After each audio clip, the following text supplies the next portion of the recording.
Brexit could offer the UK the opportunity to join the Comprehensive and Progressive Agreement for Trans-Pacific Partnership, CPTPP, a trading bloc expert has told Express Co UK, which they believe could become the highest of high-grade trade agreements. The EU's chief Brexit negotiator, Michel Barnier, has warned that a trade deal between the UK and EU seems unlikely at this stage. His concern came after the latest round of talks ended no closer to a deal than before. Mr. Barnier said he was disappointed and concerned at the way negotiations were lagging. His UK counterpart, David Frost, also spoke of little progress taking place. Much of the failure to come to an agreement came amid differences on fisheries policy and state aid rules. The EU has said it would like to agree a deal by October so it can be approved by the European Parliament before the post-Brexit transition period expires. The transition period ends on the 31st of December. Britain will trade with the EU on World Trade Organization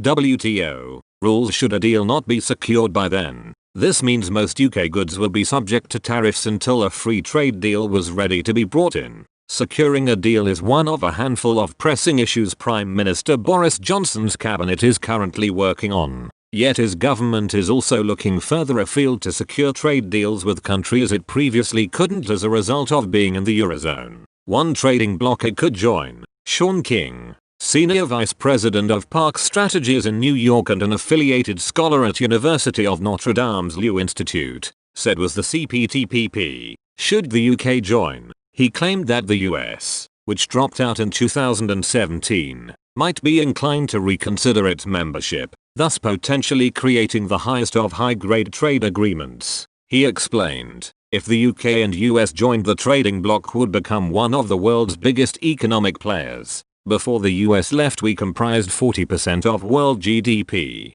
So together with the UK it would really be a formidable force. Right off the bat you'd have the number 1 and number 3 largest economies with the US and Japan, and then you add to that Britain. It would really set the standards. It would be the highest of high-grade trade agreements. The CPTPP currently has 11 members: Australia, Brunei, Canada, Chile, Japan, Malaysia, Mexico, New Zealand, Peru, Singapore and Vietnam. US President Donald Trump dropped out of what was then known as the Trans-Pacific Partnership, TPP, in 2017. He claimed the US had a bad deal. Yet, Mr. King still believes that joining might appeal to the US, regardless of who is in the White House. Should the UK become a 12th member, he said, I still believe that the US will rejoin the CPTPP because it makes sense, especially given this new geopolitical reality that we find ourselves in. If Donald Trump were to win re-election given his good rapport with Boris Johnson,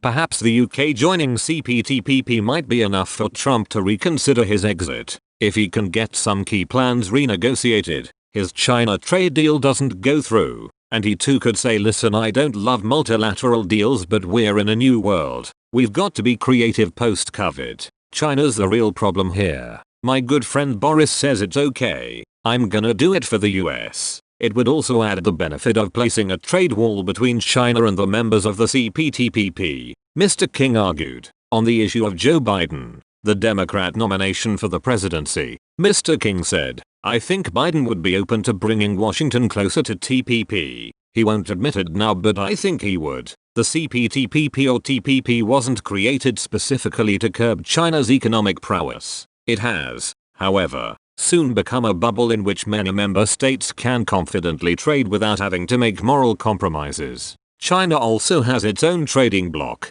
called the Regional Comprehensive Economic Partnership, RCEP. Many of RCEP's members are also members of CPTPP, which could throw into question potential conflicts of interest between those who occupy both trading blocs and China.